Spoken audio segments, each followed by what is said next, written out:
Chegamos ao capítulo 18 de Lucas. O contexto dele começa com a parábola do juiz iníquo. Diz assim a partir do versículo 1. Jesus lhes contou uma parábola para mostrar que deviam orar sempre e nunca desanimar. Em certa cidade havia um juiz que não temia a Deus, nem respeitava ninguém. Havia também naquela mesma cidade uma viúva que sempre o procurava dizendo: julgue a minha causa contra o meu adversário. Por algum tempo ele não a quis atender, mas depois pensou assim: é bem verdade que eu não temo a Deus nem respeito ninguém. Porém, como esta viúva fica me incomodando, vou julgar a causa dela para não acontecer que, por fim, venha a molestar-me. Então o Senhor disse: ouçam bem o que diz este juiz iníquo. Será que Deus não fará justiça aos seus escolhidos, que a ele clamam dia e noite, embora pareça demorado em defendê-los? Digo a vocês que, depressa, lhes fará justiça. Contudo, quando o Filho do Homem vier, será que ainda encontrará fé sobre a terra? Agora o contexto é a parábola do fariseu e do publicano. A partir do versículo 9, olha o que diz aí. Jesus também contou esta parábola para alguns que estavam em si mesmos, por se considerarem justos, e desprezavam os outros. Dois homens foram ao templo para orar. Um era fariseu e o outro era publicano. O fariseu ficou em pé e orava de si para si mesmo, desta forma: ó Deus, graças te dou, porque não sou como os demais homens, roubadores, injustos e adúlteros, nem ainda como este publicano. Jejuo 2 vezes por semana e dou o dízimo de tudo que ganho. O publicano, estando em pé, longe, nem mesmo ousava levantar os olhos para o céu, mas batia no peito, dizendo: ó Deus, tem pena de mim, que sou pecador.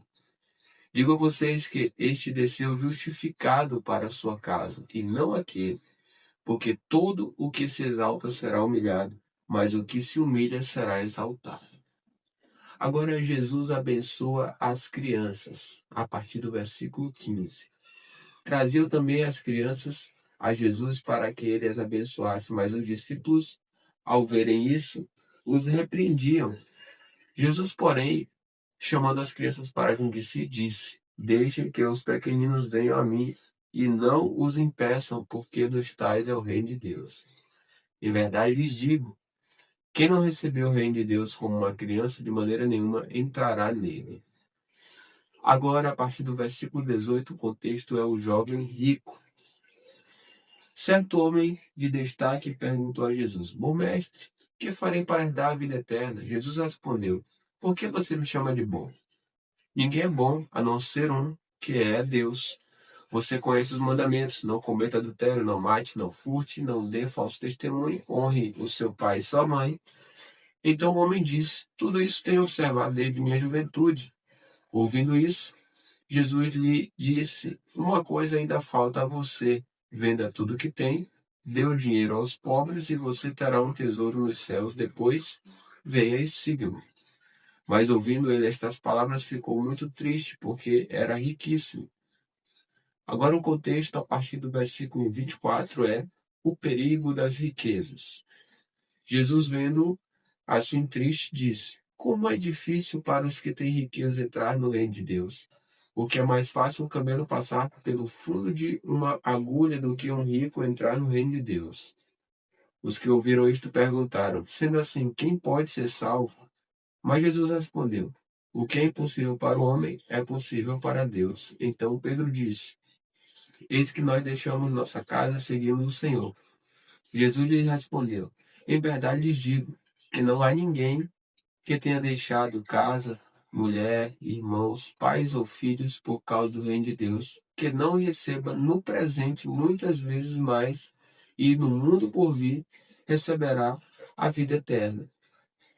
Agora, a partir do versículo 31, o contexto é Jesus outra vez prediz sua morte e ressurreição. Chamando os 12 para o outro lado, Jesus lhes disse: eis que subimos para Jerusalém, onde se cumprirá tudo o que está escrito por meio dos profetas a respeito do Filho do Homem. Ele será entregue aos gentios, que vão zombar dele, insultá-lo e cuspir-lhe. Depois de açoitá-lo, eles o matarão, mas ao terceiro dia ressuscitará. Eles, porém, não entenderam nada disso. O significado dessas palavras lhes era encoberto e eles não sabiam do que Jesus estava falando. A partir do versículo 35, o contexto é a cura do cego de Jericó. Aconteceu que quando Jesus se aproximava de Jericó, um cego estava sentado à beira do caminho pedindo esmolas. E, ouvindo o barulho da multidão que passava, perguntou o que era aquilo. Anunciaram-lhe que Jesus, o Nazareno, estava passando. Então ele gritou: Jesus, filho de Davi, tenha compaixão de mim. E os que iam na frente o repreendiam para que se calasse, mas ele gritava cada vez mais: Filho de Davi, tenha compaixão de mim. Jesus parou e mandou que trouxessem o cego. E, tendo ele chegado, Jesus perguntou: O que você quer que eu lhe faça? Ele respondeu: Senhor, que eu possa ver de novo. Jesus lhe disse: Pois, então veja, a sua fé salvou você. Imediatamente ele passou a ver de novo e seguia Jesus, glorificando a Deus. Também todo o povo, vendo isto, dava louvores a Deus. Chegamos ao capítulo 19 de Lucas. O contexto dele é Zaqueu, o publicano. Começa a partir desse contexto aí, a partir do versículo 1. Entrando em Jericó, Jesus atravessava a cidade. Eis que um homem rico chamado Zaqueu, chefe dos publicanos, procurava ver quem era Jesus, mas não podia por causa da multidão, por ser ele de pequena estatura. Então, correndo adiante, subiu num sicômoro, a fim de ver Jesus, porque ele havia de passar por ali. Quando Jesus chegou àquele lugar, olhando para cima, disse: Zaqueu, desça depressa, porque hoje preciso ficar na sua casa. Zaqueu desceu depressa e o recebeu com alegria. Todos os que viram isto murmuravam, dizendo que Jesus tinha se hospedado com um homem pecador. Zaqueu, por sua vez, se levantou e disse ao Senhor: Senhor, vou dar a metade dos meus bens aos pobres, e, se roubei alguma coisa de alguém, vou restituir 4 vezes mais. Então Jesus lhe disse: Hoje houve salvação nesta casa, pois também este é filho de Abraão, porque o Filho do Homem veio buscar e salvar o perdido. A partir do versículo 11, o contexto é a parábola das 10 minas. Ouvindo eles estas coisas, Jesus contou uma parábola. Visto estar perto de Jerusalém, e lhes parecer que o reino de Deus havia de manifestar-se imediatamente. Por isso Jesus disse: Certo homem nobre partiu para uma terra distante a fim de tomar posse de um reino e voltar. Chamou 10 dos seus servos, confiou-lhes 10 minas e disse-lhes: Negociem até que eu volte. Mas os seus co-cidadãos o odiavam e enviaram após ele uma embaixada dizendo: Não queremos que este reine sobre nós. Quando ele voltou depois de ter tomado posse do reino, mandou chamar os servos a quem tinha dado dinheiro, a fim de saber quanto tinham conseguido ganhar em seus negócios. O primeiro se apresentou e disse: Senhor, a sua mina rendeu 10. O Senhor lhe disse: Muito bem, servo bom. E porque você foi fiel no pouco, terá autoridade sobre 10 cidades. O segundo servo veio e disse: Senhor, a sua mina rendeu 5. A este o Senhor disse: Você terá autoridade sobre 5 cidades. Então veio outro servo dizendo: Senhor, aqui está a sua mina, que eu guardei embrulhada num lenço, porque tive medo do Senhor, que é homem rigoroso. O Senhor retira o que não depositou e colhe o que não semeou. Mas o Senhor respondeu: Servo mau, eu o julgarei segundo as suas próprias palavras. Você sabia que eu sou homem rigoroso, que retiro o que não depositei e colho o que não semeei. Por que você não pôs o meu dinheiro no banco? E então, na minha vinda, eu o receberia com juros. E disse aos que estavam ali: Tirem dele a mina e deem aos que têm as 10. Eles ponderaram: Senhor, ele já tem 10. Ao que o Senhor respondeu: Pois eu declaro a vocês que a todo o que tem será dado ainda mais, mas ao que não tem, até o que tem lhe será tirado. Mas quanto a esses meus inimigos, que não quiseram que eu reinasse sobre eles, tragam-nos aqui e os matem na minha presença. Agora Jesus entra em Jerusalém, a partir do versículo 28. E depois de dizer isto, Jesus prosseguia a sua viagem para Jerusalém, e aconteceu que, ao aproximar-se de Betfagé e de Betânia, junto ao Monte das Oliveiras, Jesus enviou 2 dos seus discípulos, dizendo-lhes: vão até a aldeia que fica ali adiante, e ao entrar encontrarão preso um jumentinho, o qual ainda ninguém montou. Desprendam o jumentinho e tragam aqui. Se alguém perguntar por que o estão desprendendo, respondam assim: porque o Senhor precisa dele. E, indo os que foram mandados, acharam tudo conforme Jesus lhes tinha dito. Quando eles estavam soltando o jumentinho, os donos do animal disseram: por que estão desprendendo o jumentinho? Eles responderam: porque o Senhor precisa dele. Então trouxeram o jumentinho até Jesus e, pondo as suas capas sobre o animal, ajudaram Jesus a montar. À medida que Jesus avançava, as pessoas estendiam as suas capas no caminho. E quando Jesus se aproximava da descida do Monte das Oliveiras, toda a multidão dos discípulos começou, com muita alegria, a louvar a Deus em alta voz por todos os milagres que tinham visto. Diziam: bendito é o Rei que vem em nome do Senhor. Paz no céu e glória nas maiores alturas. Alguns dos fariseus lhe disseram em meio à multidão: mestre, repreenda os seus discípulos. Mas Jesus respondeu: eu afirmo a vocês que, se eles se calarem, as próprias pedras clamarão. Agora o contexto é: Jesus chora ao ver Jerusalém. A partir do versículo 41 diz assim: quando Jesus ia chegando a Jerusalém, vendo a cidade, chorou por ela, dizendo: ah, se você soubesse ainda hoje o que é preciso para conseguir a paz, mas isto está agora oculto aos seus olhos. Pois virão dias em que os seus inimigos cercarão você de trincheiras e apertarão o cerco por todos os lados, e vão arrasar você e matar todos os seus moradores. Não deixarão pedra sobre pedra, porque você não reconheceu o tempo em que Deus veio visitá-lo. Agora, a partir do versículo 45, o contexto é a purificação do templo.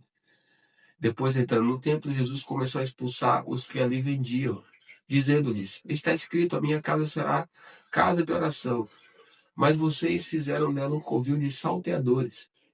Diariamente, Jesus ensinava no templo. Os principais sacerdotes, os escribas e os maiores do povo procuravam tirar-lhe a vida, mas não achavam uma forma de fazer isso, porque todo o povo, ao ouvi-lo, era cativado por ele.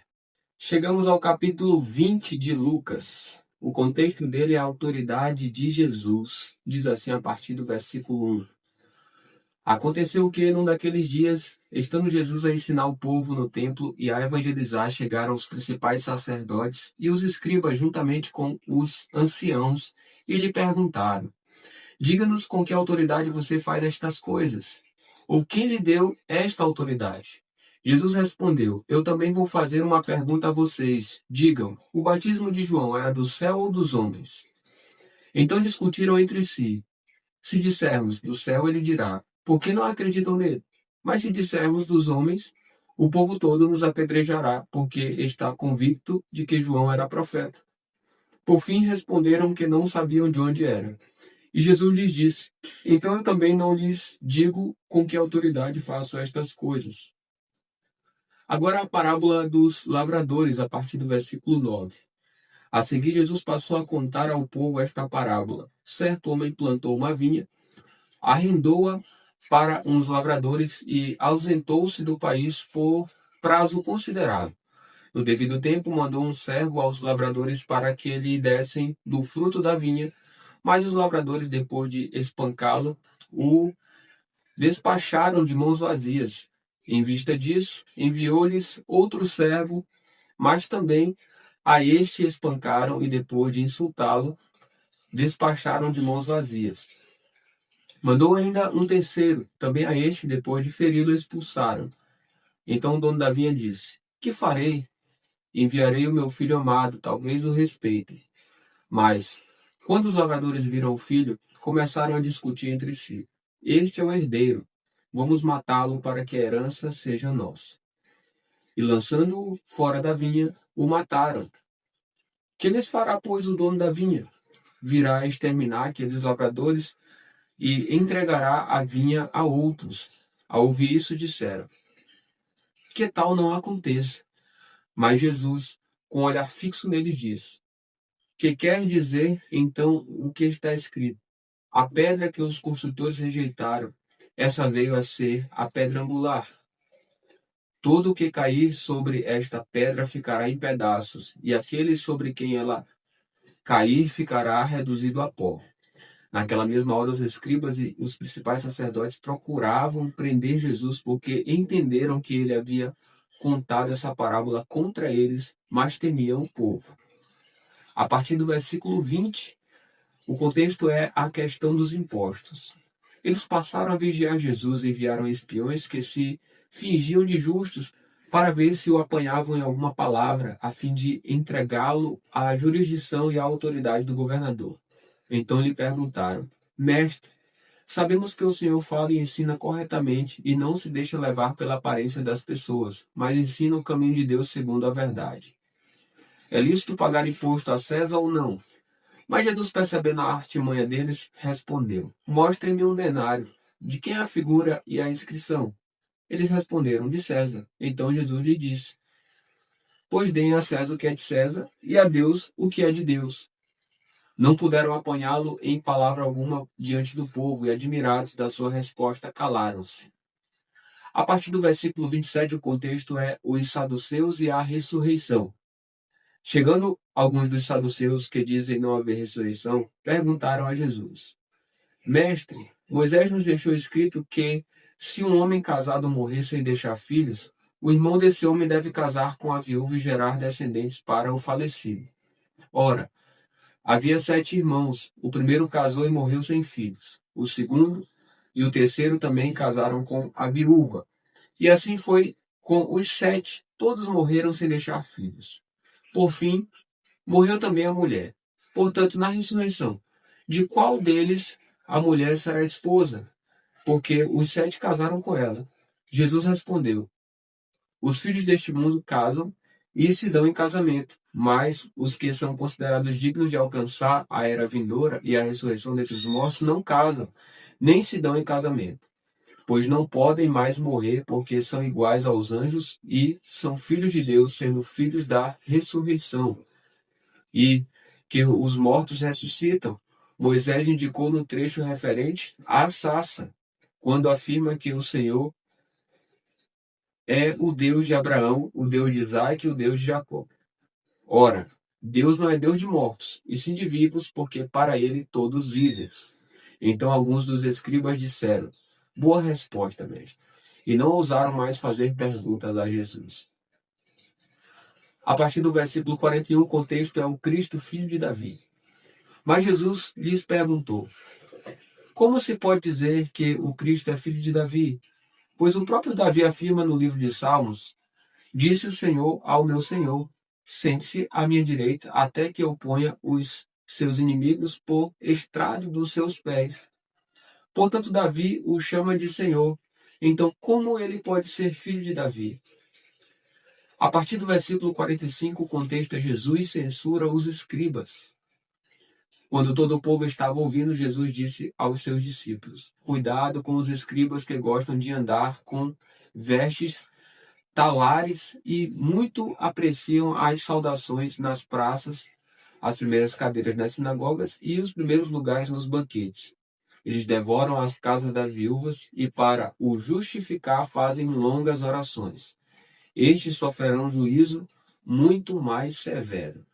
Chegamos ao capítulo 21 do livro de Lucas. O contexto dele começa com a oferta da viúva pobre. A partir do versículo 1 diz: Jesus estava observando e viu os ricos que lançavam seu dinheiro na caixa de ofertas.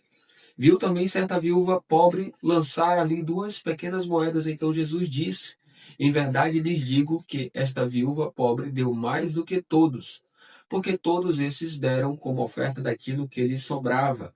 Esta, porém, da sua pobreza deu tudo que possuía, todo o seu sustento. Os versículos 5 e 6 falam sobre a destruição do templo. Alguns falavam a respeito do templo, como estava ornado de belas pedras e de dádivas. Então Jesus disse: Vocês estão vendo estas coisas? Virão dias em que não ficará pedra sobre pedra, que não seja derrubada. A partir do versículo 7, o contexto é o princípio das dores. Perguntaram a Jesus: Mestre, quando será isto? E que sinal haverá quando as coisas estiverem para acontecer? Jesus respondeu: Tenham cuidado para não serem enganados, porque muitos virão em meu nome dizendo: Sou eu, e também chegou a hora. Porém, não vão atrás deles. Quando vocês ouvirem falar de guerras e revoluções, não fiquem assustados, pois é necessário que primeiro aconteçam estas coisas, mas o fim não será logo. Então Jesus lhes disse: Nação se levantará contra nação e reino contra reino. Haverá grandes terremotos, epidemias e fome em vários lugares, coisas espantosas e também grandes sinais vindos do céu. Antes, porém, de todas estas coisas, vocês serão presos e perseguidos. Vocês serão entregues às sinagogas e lançados nas prisões. Serão levados à presença de reis e de governadores por causa do meu nome. Isso acontecerá para que vocês deem testemunho. Tomem, pois, a decisão de não se preocupar com o que irão responder, porque eu lhes darei palavras de sabedoria a que não poderão resistir nem contradizer todos os que se opuserem a vocês. E vocês serão entregues até por seus próprios pais, irmãos, parentes e amigos, e eles matarão alguns de vocês. Todos odiarão vocês por causa do meu nome, mas não se perderá um só fio do cabelo da cabeça de vocês. É pela perseverança que vocês ganharão a sua alma. A partir do versículo 20, o contexto é Jerusalém sitiada. Quando, porém, vocês virem Jerusalém sitiada de exércitos, saibam que está próxima a sua devastação. Então, os que estiverem na Judéia, fujam para os montes. Os que se encontrarem dentro da cidade, saiam dela. E os que estiverem nos campos, não entrem na cidade. Porque esses dias são de vingança para se cumprir tudo o que está escrito. Ai das que estiverem grávidas e das que amamentarem naqueles dias, porque haverá grande aflição na terra e ira contra este povo. Cairão a fio de espada e serão levados cativos para todas as nações. E até que os tempos dos gentios se completem, Jerusalém será pisada por eles. A partir do versículo 25, o contexto é a vinda do Filho do Homem.